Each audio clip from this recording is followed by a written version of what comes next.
Jesús anima a sus discípulos, les dice que estén tranquilos, así nos los cuenta el evangelista Juan en este quinto domingo de Pascua. Dice el texto: no estéis intranquilos, mantened vuestra adhesión a Dios, manteniéndola a mí. ¿Por qué estas palabras de infundir coraje al grupo de discípulos? Durante la cena Jesús ha ya anunciado su muerte y también la traición por parte de Judas y Pedro, que lo renegará 3 veces. Todo esto ha causado un grande desconcierto en el grupo. Se encuentran como desorientados. Por eso Jesús los anima a que estén tranquilos, a que no pierdan esas fuerzas, a que sigan teniendo esa fe en Dios y en Jesús. Que no vean esa muerte que va a ser infligida por las autoridades religiosas para que Jesús aparezca como un maldito por parte de Dios, una persona que acaba como un malhechor, que no interpreten esa muerte como un fracaso, sino todo lo contrario, que va a ser el momento en el que Jesús va a manifestar la calidad del amor del Padre. Por eso, añade Jesús: en el hogar de mi Padre hay vivienda para muchos, si no, os lo habría dicho, voy a prepararos un sitio. Ese ir a preparar un sitio tiene que ver con esa muerte de Jesús, con ese cumplir la obra del Padre, es decir, hacer que toda la creación pueda alcanzar su madurez. Cuando Jesús, el hombre realizado, da a conocer el momento de su muerte, pues la calidad de ese amor que viene del Padre, ese amor que supera la muerte misma. Por eso Jesús dice que cuando nosotros somos capaces de entregarnos por el bien de los demás, cuando nos ponemos en esa actitud de servicio como Jesús ha enseñado con su vida, pues nosotros somos también vivienda, morada del Padre, como Jesús es esa morada, ese santuario donde Dios se manifiesta. Esa relación que tiene Jesús con el Padre también podemos tenerla nosotros. La vivienda quiere decir ese aspecto particular con el cual Dios pues va a establecer pues su presencia en cada uno de nosotros, y cada uno lo hará de una manera pues singular según sus mismas características. Jesús entonces infunde coraje, anima a su comunidad para que no se dejen pues arrastrar por los acontecimientos, para que no pierdan la fe, para que se sigan siempre pues dando adhesión a su persona. Y Jesús por eso añade: y para ir a donde yo voy ya sabéis el camino. Jesús habla de su muerte, pero una muerte que es la coronación de un camino de servicio, de orientar toda su vida hacia el bien de los demás. Ese es el único camino que nos puede garantizar la comunión con el Padre, con Dios. Pero uno de los discípulos, Tomás, interviene y le dice: Señor, no sabemos a dónde vas, ¿cómo podemos saber el camino? Los discípulos ahora manifiestan esa dificultad a comprender el mensaje de Jesús. Para Tomás, ese camino de servicio que Jesús ha ido explicando durante su vida no está tan claro. Por eso Jesús responde de una manera mucho más afirmativa: yo soy el camino, la verdad y la vida. Son 3 imágenes que tienen que ver con la persona de Jesús, sobre todo el modo de expresarla. Yo soy, que es el nombre de Dios en el Antiguo Testamento.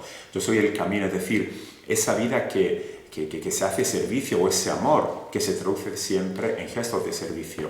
Y esa es la única verdad, dice Jesús. La verdad no tiene que ver con doctrinas, con fórmulas teológicas, sino la verdad es el amor que se traduce en servicio. Y esto produce siempre vida, comunica vida a los demás. Por eso Jesús, al camino que es el servicio, a la verdad que es la única realidad que nos puede interesar como expresión del bien que se hace a los demás, añade la vida como el efecto de toda esta actitud de apertura, de acogida y de interés por el bien de los demás.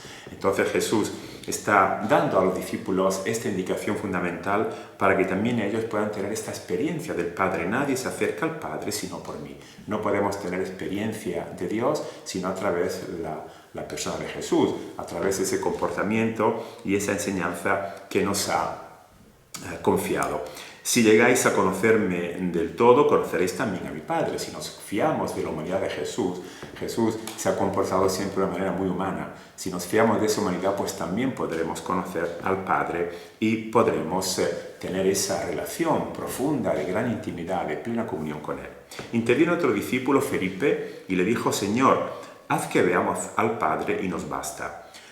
Jesús le contestó: Felipe sigue interesado en tener esta experiencia de Dios como si fuera algo que tiene que ver con doctrinas particulares o con revelaciones un poco reservadas a un grupo de electos. En cambio Jesús le contestó: «¿Tanto tiempo como llevo con vosotros y no has llegado a conocerme, Felipe? Quien me ve a mí está viendo al Padre». Para Jesús no hay otra forma de tener experiencia, otra posibilidad de tener experiencia de Dios, sino a través de su persona, los gestos que Él cumple. En el Evangelio de Juan ya había sido dicho este gran anuncio en el prólogo, cuando el evangelista afirmaba que a Dios nadie lo ha visto nunca, solamente el Hijo unigénito Jesús ha sido su explicación. Es decir, en la humanidad de Jesús podemos reconocer la presencia de Dios Padre. Por eso no hay otra manera de entrar en contacto con Él sino a través de la palabra y de la persona de Jesús. Dios es como Jesús. Esto es lo que nosotros tenemos que aprender, abandonando toda esa serie de ideas, de doctrinas, de conceptos que nos han metido en la cabeza acerca de Dios, pero que no tiene que ver con la persona de Jesús. Todo eso no sirve para nada. El único que nos explica realmente quién es el Padre es Jesús, con su carne, con sus obras, con su palabra, con su manera de relacionarse y de intervenir a favor del bien de los demás. Por eso dice Jesús que confíen siempre en sus palabras, que se fíen de esta enseñanza. Pero si eso tampoco es posible, pues al menos que confíen en sus obras, dice Jesús, porque cada obra que Jesús realiza, cada obra que Jesús ha hecho es expresión de ese amor del Padre. La palabra de Jesús contiene ya la potencia de la obra creadora, y Jesús le pide a sus discípulos que por lo menos se fíen de sus obras, del bien que ha sabido comunicar, de la vida que ha sabido hacer surgir en todos los que se han acercado a Él, o todos los que lo reconocen como maestro y modelo de vida. Pero no solamente Jesús pide a sus discípulos que se fíen de su obra, sino que acá en el Evangelio de este domingo: «Sí, os lo aseguro, quien me presta adhesión hará obras como las mías y aún mayores, porque yo me voy con el Padre».